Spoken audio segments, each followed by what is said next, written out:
Hello class, good morning. हम क्षितिज का दौरान कर रहे हैं। क्षितिज के दौरान के अंतर्गत हम काव्य खंड का दौरान कर रहे हैं। पाठ 1, सूरदास। सूरदास ने भक्ति रस, वात्सल्य रस और श्रृंगार रस, है ना, इन सब की रचनाएं लिखी। मैंने आपको पढ़ाया भी। कलम ने किया था ऊधो तुम हो बड़भागी, गोपियां बड़ी रुष्ट होकर थी। जैसे ही ऊधो आए हैं कृष्ण के प्रेम में, वैसे ही वो बावरी हुई हैं और उन्हें उद्धव पर अपना पूरा गुस्सा निकाल दिया है। आज हम उद्धव से ही बात होने वाली जो गोपियों की जो बात हुई है उसी के बारे में एक नया काव्य खंड पढ़ेंगे।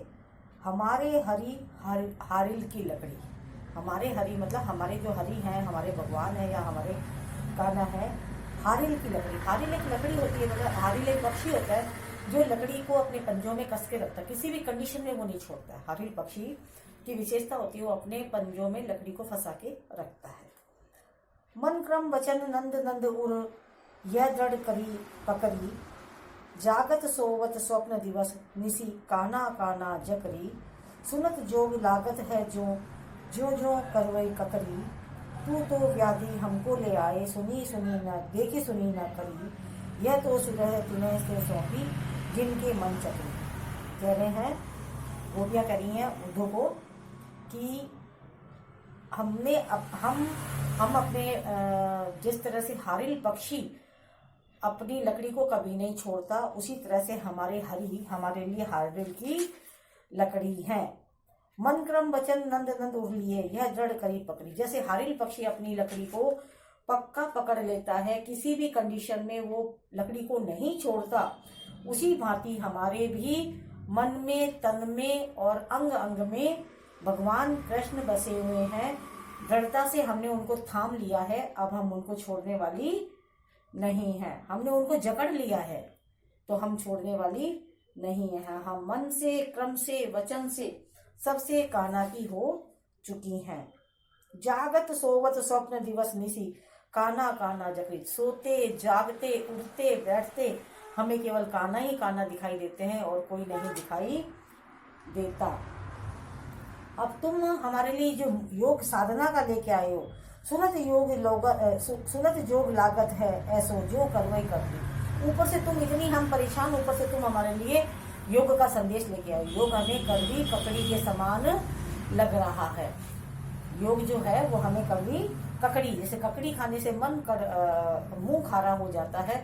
तुम्हारी बातों से हमें हमारा तन बदन पूरा का पूरा, मतलब हम बहुत दुखी हो रही हैं तुम्हारी बातों से। हमें बिल्कुल कड़वी ककड़ी के समान आपका योग लग रहा है। तू तो व्याधि हमको ले आए, हम सुनी न करी, देखे सुनी न करी। तू हमारे लिए ऐसी व्याधि ले आए, व्याधि में ना बीमारी, ऐसी बीमारी लेके आ गए हो जिसको न तो कभी सुना है न हमने कभी देखा है। तू तो सुर तिलह सौंपो, जिनको मन चकरी। तुम उनको बताओ ले जाकर के जिनके मन चक्री हो गए हैं। बोलते हैं तुम योग साधना की बातें कर रहे हो, हम केवल कान्हा के इंतजार में बैठी हैं। और गोपियां कहने लगी, हे उद्धव, तुम तो ये योग साधना का संदेश उन लोगों के लिए लेके जाओ जिनके हृदय में भटकन है। हमारा तो मन बिल्कुल स्थिर है। किसके लिए स्थिर है? कान्हा के लिए। ये योग साधना उन लोगों के लिए है। उन्होंने उद्धव को फिर कहा, गुस्से में कह रही है कि उन लोगों को ले जाके सुनाओ ये योग साधना का संदेश जिनके मन चक्री की तरह घूम रहे हैं। हमारा मन तो स्थिर है, कान्हा कान्हा और केवल कान्हा। तो हमारे को योग साधना का कोई भी कार्य नहीं है। कोई हम जिसकी कहीं कोई आस्था नहीं है, पूर्ण रूप से जो कान्हा की दीवानी है, उनके दिमाग में कभी कोई बात आती ही नहीं है। उन्हें योग की कोई आवश्यकता नहीं है। हमें योग जैसी चीज की कोई भी जरूरत नहीं है। इनकी जरूरत, उस योग की जरूरत उन्हें है जिनका मन भ्रमित रहता है, जिनका मन विचलित रहता है। गोपियां बहुत गुस्से में सारी बातें कान्हा योग गुरु उद्धव जी से कह रही है। एक और पहरा है, हरि है राजनीति पढ़ाए। ऐसा लगता है, वो गुस्से में फिर कहती है, हमें लगता है हरि जो है ना राजनीति पढ़कर आ गए हैं, कान्हा जो है वो राजनीति पढ़ करके आ गए हैं। समुझी यह बात सुन करके समाचार सब पाए। ऐसा लगता है कि वैसे तो बहुत चंट थे, वो पहले से ही बहुत चंट थे, और ऐसा लगता है कि वो कहीं ना कहीं से राजनीति पढ़ के आ गए हैं। एक तो वो पहले से ही बहुत चालाक थे, एक जाति अतुर बहुत पहले, और अब गुरु ग्रंथ पढ़ाए, ऊपर से वो राजनीति पढ़ाए, तो सारे के सारे गुरु उनके अंदर ही, सारी चालाकियां उनके अंदर ही आ गई हैं। नई बुद्धि जानी को उनकी, योग संदेश पढ़ाए। ये सारी बातें पहले उनके दिमाग में क्यों नहीं आती थी, अभी क्यों आने लगी है कि योग का संदेश भिजवाया जाए। तो निसंदेह हमारे जो गुरु हैं, हमारे जो हरि हैं, वो योग संदेश, वो राजनीति पढ़ करके आ गए हैं। अपने ऊपर फेर पाइए चरित न होत जुराए, ते बने हैं अनोती, अरे करे अपनी जे और अनोती छुड़ाए। कह रहे हैं हरि ने किसी चालाक व्यक्ति के पास में, खुद तो पहले चतुर थे, लेकिन उन्होंने अब कहीं ना कहीं से राजनीति पढ़ ली है।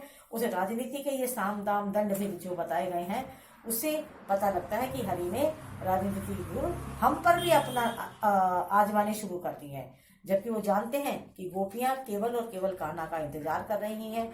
आप उनसे कह देना कि अपनी राजनीति अपने पास रखें, हमें कम से कम राजनीति से दूर रखें। हम कान्हा का इंतजार करेंगी और अंत तक करेंगी, जब तक कि हमारे कान्हा हमसे आके मिल नहीं लेंगे। हम वृंदावन में उनका पूरा इंतजार करेंगे। गोपियों का पूरा गुस्सा उद्धव पर निकल रहा है, उद्धव मन ही मंद मुस्कुरा रहे हैं। और एक उन्हें ये भी लग रहा है कि गोपियों ने जो कान्हा के प्रति इतना प्यार है, वो देख करके उन्हें मन ही मन हर्षित भी हो रहे हैं, वो मन ही मन।